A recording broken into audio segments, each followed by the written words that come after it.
लेकिन फिर उसमें कुछ प्रॉब्लम्स के कारण हमको 1 महीने में ही वो गाड़ी बेचनी पड़ी। मतलब उसमें 4 बार शोरूम को ले जाना पड़ा मेरे को, उसको टो करके, वो भी टो कर। हाँ, सर्विस के मामले में टाटा बहुत ही वाहियात है। गाड़ियाँ बहुत अच्छी, लेकिन सर्विस हमने बहुत कोशिश की। जो शोरूम वालों ने बताया कि ये करो वो करो, वो सारी चीजों से नहीं हुई। गाड़ी को टो करके रतलाम भेजना पड़ा, तो वो काफी बढ़ती गई वो प्रॉब्लम। अच्छा। वो कंपनी को दिखाई तो कंपनी बोले सारी गाड़ियों में ऐसा होता है, सब ऐसा होता है, ये आप क्या ये वो। तो फिर मैंने सोचा कि ये भाई गाड़ी में नहीं रख सकता, तो मैंने उसको 1 से 1.5 लाख का मेरे को उसमें नुकसान हुआ और मैंने वो बेच दी। और दो ऑप्शन है, एक्सयूवी और स्कॉर्पियो। मैं तो एक्सयूवी लोगे। हेलो जी, नमस्कार, मैं हूं चैन राठौर और अभी ये वाला लोगो सिर्फ 2 कार में आ रहा है। एक महिंद्रा की एक्सयूवी 700 और एक महिंद्रा की नई स्कॉर्पियो है नई है, जो कि बिग डैडी है। तो अभी तो पिछली वाली वीडियो में मैंने आप लोगों को अपनी नई स्कॉर्पियो एन चला कर दिखाई थी। तो आज बारी है भाई अपनी नई एक्सयूवी 700 की। एक्सयूवी 700 में भाई अगर एक बंदा 24 से 25 लाख रुपए चल रहा है तो क्या वर्थ ही थे उस प्राइस रेंज में। तो आज हम लोग उसकी बात करेंगे। और एक्सयूवी की बात कर ले 700 की। अभी तक स्कॉर्पियो एन आने के पहले भाई साहब अभी तक की ये ट्रेंडिंग, सबसे ज़्यादा ट्रेंडिंग और सबसे ज़्यादा सेलिंग एसयूवी में आती थी। तो आज इस एक्सयूवी 700 के ओनर अखिल भैया, अखिल गाजिया हमारे साथ हैं। तो भैया सबसे पहले welcome to our channel. Thank you. भैया कैसे हो? बिल्कुल बढ़िया, आप बताइए। बिल्कुल बढ़िया। चलो, तो एक्सयूवी 700 का कौन सा मॉडल है आपके पास? ये एक 7 लग्जरी लाइन है। लग्जरी लाइन में ही। हाँ जी, डीजल मैनुअल। तो एक 7 लग्जरी मॉडल आपको कितने में पड़ गया? ये 24,50,000 में पड़ा है मुझको। क्या क्या क्या क्या क्या? बतलो क्या? 24,50,000 में, जिसमें कि कंपनी ने आपको एसेसरीज भी दी होगी। इसमें 46,000 की एक्सेसरीज कंपनी ने लगा के दी। तो जैसे कि अभी मैं नई स्कॉर्पियो एन देखने गया था इंदौर, तो वहाँ पर मैंने एक्सयूवी का भी पूछा था उनसे कि प्लान कर रहे हैं हम लोग एक्सयूवी का, तो एक 7 में कितनी वेटिंग है। तो उन्होंने सीधा सीधा बोल दिया 2 साल की डीजल में। तो इसमें क्या वेटिंग का हिसाब किताब है, कैसे आपको मिल गई है? आपको भी वेट करना पड़ा क्या? यार मैंने ऑफिशियल बुकिंग तो डाल दी थी स्टार्टिंग में ही, जब बुकिंग स्टार्ट हुए थे, तो लेकिन उसके बाद भी टाइम काफ़ी लग रहा था। फिर कुछ कनेक्शंस की वजह से गाड़ी 4 महीने में मिल गई मुझको। अच्छा, किसी का रेफरेंस यूज करा हाँ, आपने? तब जाके गाड़ी मिली। और कलर मेरे को जो चाहिए था वो कलर नहीं मिला है, सिल्वर कलर मिला है। मेरे को मिडनाइट ब्लैक कलर चाहिए था, बट जब सिल्वर भी हम लोगों ने देखा तो हमको ठीक लगा, तो फिर हमने ये ले ली। हाँ वही है, अब कहाँ न कहाँ तो कॉम्प्रोमाइज करना ही पड़ेगा अर्जेंट में। अच्छा, तो एक्सयूवी 700 क्यों? ऑप्शंस और को इस प्राइस रेंज में काफी ज्यादा ऑप्शंस हमें मिले। यार मैंने इसके पहले सबसे, जब गाड़ी लेने का हमारे पास इसके पहले वरना थी, तो जब गाड़ी का प्लान बना तो हमने प्लान किया था कि हम क्रेटा लेंगे। क्रेटा? हाँ, क्रेटा बुक कर दी। उस टाइम क्रेटा में भी 6 महीने का वेटिंग था, लेकिन उसमें भी कोई कनेक्शन निकल आया था गुजरात का, तो वहां से गाड़ी मिल रही थी 1-1.5 महीने में। तो क्रेटा हमने बुक करी, लेकिन फिर क्रेटा को देखा, क्रेटा मैंने चलाई, तो अब वरना में 1600 सीसी का इंजन था और क्रेटा में 1500। तो जब क्रेटा मैंने चलाई तब मेरे को वो जो रश फील होता है वो हुआ ही नहीं बिल्कुल भी। फिर पापा ने भी जीप कंपस देखी कहीं से गुजरते हुए, तो फिर हमारा प्लान हुआ कि यार अब 20-22 लाख दे ही रहे, तो फिर एक एसयूवी गाड़ी ही चाहिए, मतलब जो बहुत स्ट्रांग हो, मैकेनिकली हेवी भी दिखेगा। फिर उसके बाद हमने कंपस देखी, तो कंपस हमको बहुत ओवर प्राइस लगी और बहुत कॉम्पैक्ट भी है, स्पेशियस भी नहीं है वो उतनी। उसके बाद फिर हैरियर पे हम लोग गए और हैरियर हमने देखी, और हैरियर हमको बहुत पसंद आई जब हमने वो चलाई। और 2 मिनट में, तो हैरियर हमको बहुत पसंद आई, हमने हैरियर बुक करी, ले भी ली थी, लेकिन फिर उसमें कुछ प्रॉब्लम्स के कारण हमको 1 महीने में ही वो गाड़ी बेचनी पड़ी। अच्छा, इसके पहले टाटा हैरियर ही आप लोगों ने ली? तो 1.5 महीना चलाई मैंने उसको, 1800 किलोमीटर। उसमें 4 बार शोरूम को ले जाना पड़ा मेरे को, उसको टो करके, वो भी टो कर। हाँ, तो वो गाड़ी मैंने बेची। उसके बाद फिर हमने सोचा कि अब एक्सयूवी ही लेना है, भले ही कितना भी टाइम लगे, कितना भी हो। तो बहुत कोशिश करी, बहुत इधर उधर फोन लगाए, गाड़ी मिलने के कोई चांसेस नहीं थे। फिर 4 महीने बाद फाइनली ये गाड़ी मिली। और तो हैरियर में आप बता सकते हो, मतलब शुरू से ही गाड़ी में डिफेक्ट था या कुछ? यार हैरियर में एक तो सबसे पहले पहले 7-8 दिन 10 दिन तो गाड़ी चलाने में बहुत मजा आया। मतलब जब भी मैं गाड़ी लेके निकला था तो शायद 10 लोग मुड़ के देखते थे, इस तरह की गाड़ी है वो भी था। हाँ।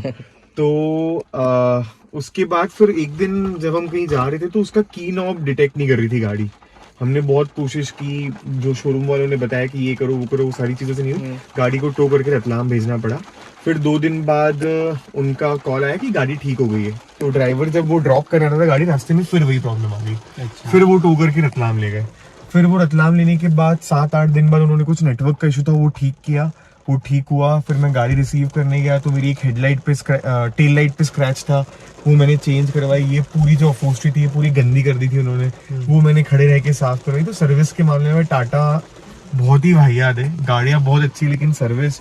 उसके बाद फिर जब मैं घर आ रहा था तो जब मैं ब्रेक मारता हूँ बहुत कम स्पीड पे, तो एक अजीब ही टाइप का वाइब्रेशन आता था जो ABS का नहीं था। तो वो काफी बढ़ती गई वो प्रॉब्लम। अच्छा। वो कंपनी को दिखाई तो कंपनी बोले सारी गाड़ियों में ऐसा होता है, सब ऐसा होता है, ये आप क्या ये वो। तो फिर मैंने सोचा कि ये भी गाड़ी में नहीं रख सकता, तो मैंने उसको 1 से 1.5 लाख का मेरे को उसमें नुकसान हुआ और मैंने वो बेच दी। मतलब एरियर में आ रही है कुछ लोगों को प्रॉब्लम, दूसरे ओनर्स की भी शिकायत तो फिर मैंने वो बेच दी। और फिर बेस्ट ऑफ द लॉट जो थी वही गाड़ी हमने पेशेंस रख के और ली। अच्छा, उस टाइम पे XUV चल रही होगी। हाँ, अभी भी यही चल रही है वैसे तो। अब डैडी आ गए हमारे स्कॉर्पियो, तो थोड़ा हो सकता है। तो कौन सा मतलब डीजल है या पेट्रोल है आपकी? डीजल है। तो आपने कितनी चला दी इसको? अभी यार 5,000 के आसपास हो चुकी है ये। अच्छा, 5,000 किलोमीटर। 2-2.5 महीने हुए हैं अभी इसको। इतना चलाने के बाद माइलेज क्या दे रही है? यार माइलेज बहुत ही जबरदस्त दे रही है। मतलब मैं अभी भोपाल गया था, विदिशा भोपाल, और मतलब 2-3 दिन में मैंने 800-900 किलोमीटर गाड़ी चलाई। तो माइलेज इसका हाईवे पे 18 के आसपास निकल के आया है। 18 का। और सिटी में 13-14 का एवरेज दे रही है। तो एवरेज काफी बढ़िया दे रही है। इतना अच्छा एवरेज हाईवे भी नहीं दे पाती थी। वो मतलब XUV लेने वाले लोग यूं ही अभी सोचते भी अगर हैं। इसका हम माइलेज देखें तो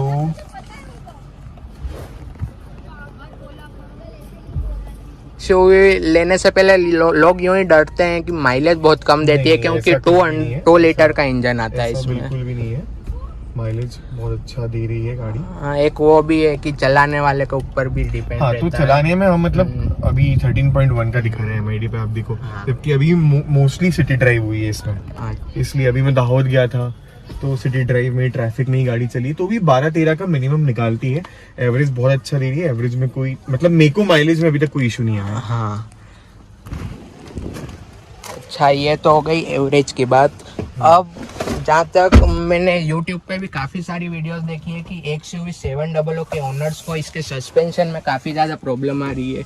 मतलब सस्पेंशन में से हवा जा रही है और इसकी वजह से काफ़ी लोग इसे बेच भी रहे हैं। तो यार आपकी कार में भी है? suspension में ऐसा कोई इशू नहीं है, लेकिन मेरे को ऐसा लगता है कि वो शायद ऑटो डैम्पिंग वाले कुछ इसमें कुछ तो है ऐसा कि वो एडजस्ट कर लेती है ऑटोमेटिकली, है ना सस्पेंशन। हाँ, हाँ। कुछ तो वैसा इसमें डला हुआ है।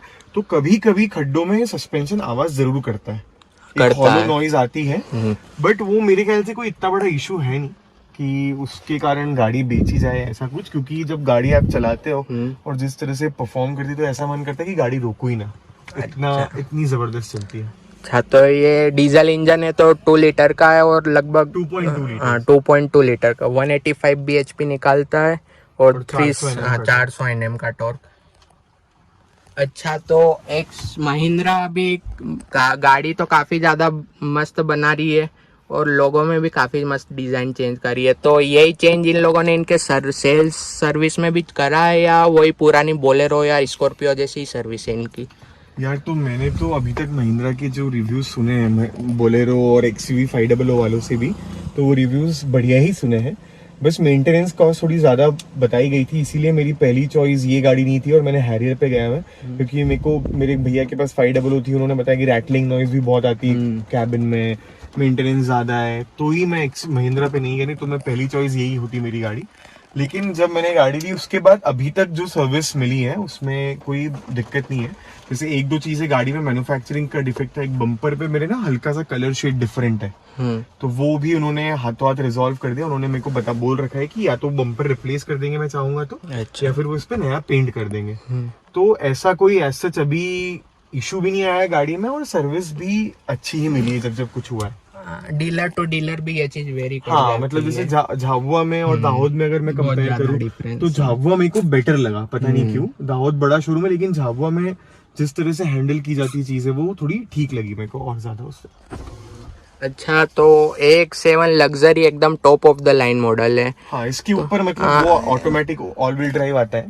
तो इतने पैसे खर्च करने के बाद बंदा सोचता है कि ऑल व्हील ड्राइव ऑप्शन वाला ही ले लूं, तो आप ऑल व्हील ड्राइव पे क्यों नहीं गए? यार मैं कभी ऐसे ऑफ रोडिंग वगैरह करता नहीं हूँ। मतलब गाड़ी इस तरह से हम रखते हैं कि भले ही वो कितनी ही पावरफुल हो, कितनी ही मैकेनिकली बहुत मतलब स्ट्रांग आराम से चलाने हाँ, वाले हम हो। बहुत प्यार से गाड़ी रखते हैं। चलाने का बहुत शौक है, लेकिन ऐसे ऑफ रोडिंग में ले जाना या बहुत ज्यादा वैसा कुछ शौक है नहीं, इसलिए ऑल व्हील ड्राइव कभी ऑप्शन था ही नहीं। हम्म। अच्छा, ये लग्जरी लाइन वाला मॉडल है, तो फीचर्स तो इन लोगों ने इसमें भर भर के दिए हैं। हाँ, फीचर्स इसमें सारे मिल जाते हैं जो टॉप एंड में आते हैं। जैसे कि एक एडास भी आता है और एक क्रूज कंट्रोल वाला भी आता है, गाड़ी ऑटोमेटिक चलती है। तो रियल लाइफ में कितना प्रैक्टिकल है वो? यूज आता भी है या सिर्फ नाम का यार ही है? देखो, एक तो इसमें जो क्रूज कंट्रोल अडेप्टिव नहीं है क्योंकि ऑटोमेटिक नहीं है। अडेप्टिव क्रूज कंट्रोल सिर्फ ऑटोमेटिक automatic में ही वो है। सिर्फ ऑटोमेटिक में, तो क्योंकि स्पीड अगर कम होगी तो गियर ऑटोमेटिकली चेंज नहीं हो सकते इसमें, तो वो तो नहीं है। बाकी लेन असिस्ट जो है वो काफी काम आता है, कोलिजन वार्निंग जो है वो काफी काम यूज आती है। करा आपने? हाँ, मतलब कोलिजन वार्निंग हमेशा ऑन रहती है इसमें। तो अगर आप इतनी दूर भी गाड़ी चल रही है, आपका एक्सीलेटर पे पैर और आपका अटेंशन नहीं है, तो ये बहुत बड़ा वाइब्रेशन आता है स्टीयरिंग पे जो आपको अटेंटिव बना देता है, तो उससे एक्सीडेंट होने के चांसेस बहुत कम हो जाते हैं। बहुत कम हो जाते हैं। तो ये एक बहुत अच्छा फीचर है। उसके बाद लेन असिस्ट में भी बहुत, अगर हाईवे अच्छा है तो बहुत बढ़िया से काम करता है वो, और बहुत अच्छे से चलता है। अभी तक मतलब हमको कोई इशू नहीं आया है। अच्छा, मतलब सही है, प्रैक्टिकल यूज है उस बिल्कुल, चीज बिल्कुल। का। और जैसे कि ये भी है कि डोर खोलते ही इसकी ड्राइवर सीट मतलब वो पीछे जाती है।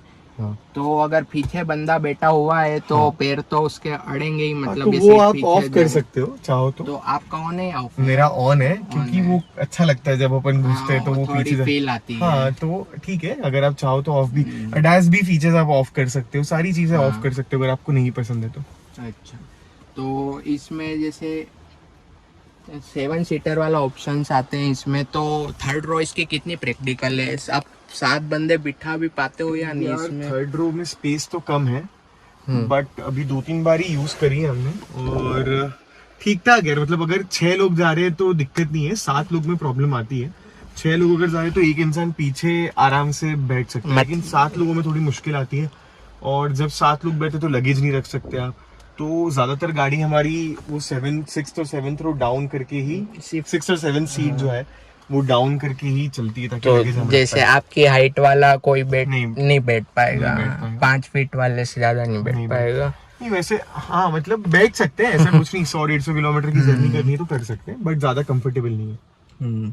अच्छा, जैसे इसमें इन लोगों ने स्पीकर्स तो सोनी के दिए हैं 3D वाले, तो कैसे क्या है इनका रिव्यू वगैरह? म्यूजिक सिस्टम बहुत बढ़िया है इसका।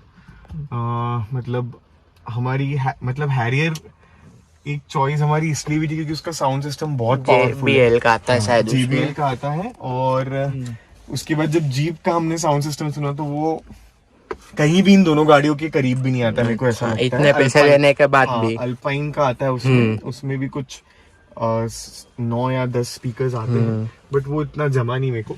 तो हैरियर के मुकाबले में बेटर नहीं है ये, बट काफी अच्छा है।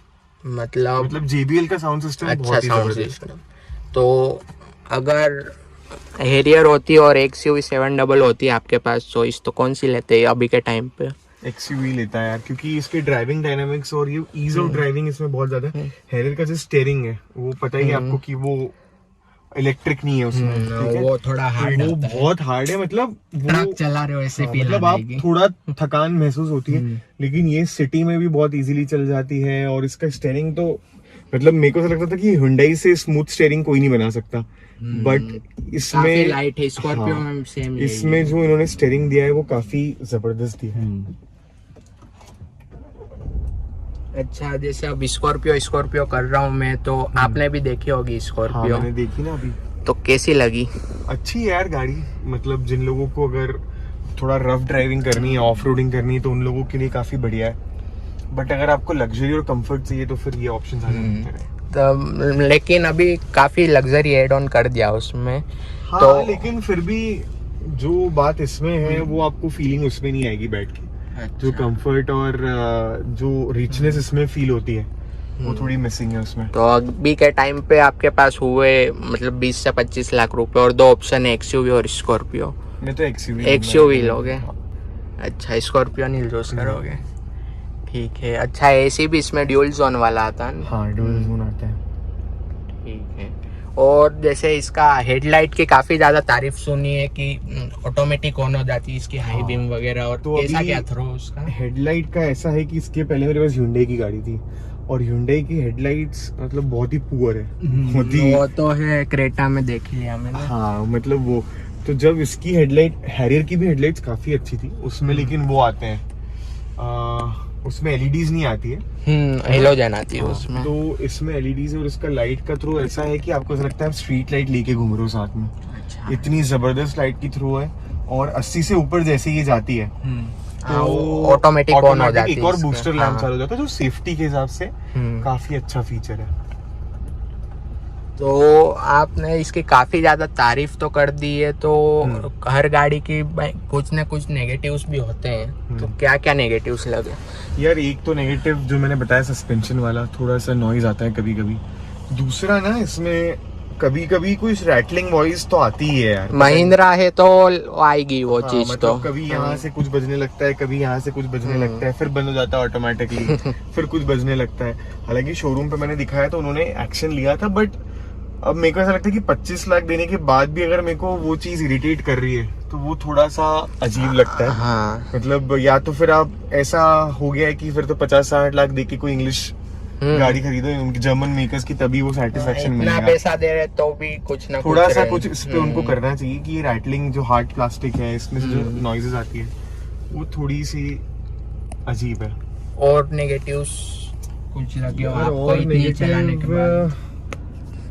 अभी तक तो ऐसा कुछ लगा नहीं यार।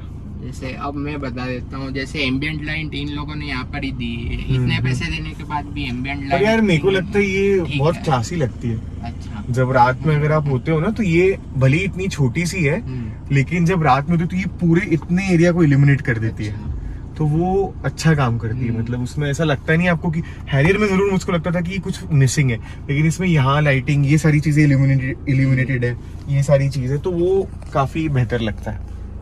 और एक और नेगेटिव बताता हूँ कि आप क्रेटा लेने जा रहे थे तो उसमें टॉप मॉडल चूज करते तो वेंटिलेटेड सीट मिल जाती। वेंटिलेटेड अब सीट्स 25 लाख आपने दे दिए, वो सीट कवर्स लगा रखे, क्योंकि उसका सीट का कवर जो है ना वो बहुत लाइट कलर शेड है, तो बहुत गर्मी अभी होती है। भी थोड़ा है ये। हाँ, ये सीट कवर्स, तो अब सीट कवर इस तरह के हैं कि, और सीट्स भी वैसी थी कि बहुत ज्यादा गर्मी में आपका शर्ट चिपक जाएगा या फिर इचिंग होगी, तो वेंटिलेटेड सीट्स एक बहुत अच्छा ऑप्शन हो सकता है इसके लिए। हाँ, वो चीज है। और एक और नेगेटिव बताता हूँ, जैसे MG हेक्टर इसी प्राइस रेंज में मतलब इलेक्ट्रॉनिक बोर्ड देती है, और इसमें अपन को मैन्युअली खोलना पड़ता है।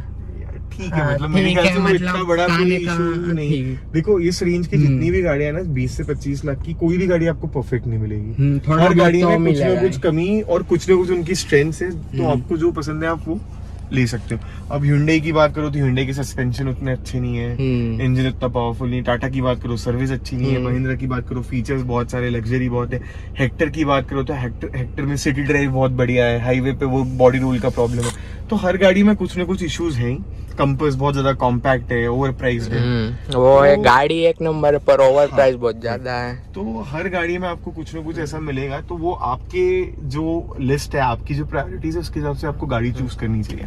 अच्छा, जैसे मैं यहाँ देख रहा हूँ कि अभी भी एंड्रॉइड ऑटो के बाद कुछ कमिंग सून आ ही रहा है। एप्पल कारप्ले वायरलेस अभी इसमें स्टार्ट, एप्पल कारप्ले अभी चालू ही नहीं हुआ है। तो जैसे हम लोग आईफोन से शूट कर रहे हैं तो एप्पल कारप्ले आपको मिस लगता होगा कि ये होना था, से कनेक्ट हो जाता है तो फिर जरूरत नहीं लगती, क्योंकि नेविगेशन इसमें इनबिल्ट है, और वो पूरे स्क्रीन पे आ जाता है। हाँ, वो यहाँ पे भी बहुत अच्छे से आ जाता है, पूरा ऑडी वाला फीचर। हाँ, वो मेरे को बहुत ही जबरदस्त चीज लगती है। जिस दिन ये पता चला था कि नेविगेशन इस तरह से यूज कर सकते हैं, तो वो बहुत ही क्लासी लगता है और बहुत ही इजी टू यूज है ये। अब ये अगर आप देखोगे तो ऐसा लगता है कि आप किसी 50-55 लाख 60 लाख की गाड़ी में बैठे हो, उस तरह का फील देती है आपको। तो अभी तो आपने इसकी फर्स्ट सर्विस ही करवाई होगी ना? फर्स्ट सर्विस अब होगी, अभी इसका जनरल चेकअप होता है 1500 किलोमीटर पे, वो हुआ है। फर्स्ट सर्विस इसकी आएगी 4 महीने या 10,000 किलोमीटर पे। तो चलो अब कवर अप करते हैं। जैसे कि आपने इसको 4-4.5 हजार चला लिए, तो अगर कोई बंदा जेब में 20-25 लाख लेकर चल रहा है और ऑप्शंस भी काफी ज्यादा है इस प्राइस रेंज में। तो क्या है XUV 700 वर्थ इट है इस प्राइस रेंज में? किसी को रिकमेंड करोगे क्या? वर्थ इट तो बिल्कुल है, रिकमेंड भी करूंगा, बस ये जल्दी मिल जाए। वो अभी है। ये मिल, सबसे बड़ा डिसएडवांटेज इस गाड़ी का ये कि जल्दी मिल नहीं पा रही है, इसीलिए लोगों को सफारी पे जाना पड़ रहा है, अल्कजार पे जाना पड़ रहा है। नहीं तो मेरे ख्याल से अभी, इसलिए नहीं, मैंने हैरियर भी चलाई है, मैंने सफारी भी चलाई है, और वो भी गाड़ियां बहुत अच्छी है, लेकिन जिस तरह से ये चलती है, जिस तरह की फीचर्स इसमें है, जो कन्वीनियंसेस ये गाड़ी देती है, वो मेरे ख्याल से अभी कोई गाड़ी ऑफर नहीं कर रही है। ये डोर हैंडल्स इन लोगों ने काफी नई दी है, तो बहुत लोगों को डर रहता है कि टूटने का डर रहता है, ऐसा कुछ लगा आपको? चेंज करवाएंगे। नहीं मतलब क्वालिटी वगैरह कैसी है? ऐसा कुछ भी नहीं लगा कि टूटेंगे, और मैंने जैसा बताया, हम गाड़ी बहुत ज्यादा प्यार से रखते हैं, तो वो प्रॉब्लम मेरे साथ शायद ही आएगी। बाकी गाड़ी के लुक्स तो काफ़ी ज़्यादा अमेजिंग है। अब एक लास्ट क्वेश्चन कि अभी तक आप सेटिस्फाइड हो पूरी?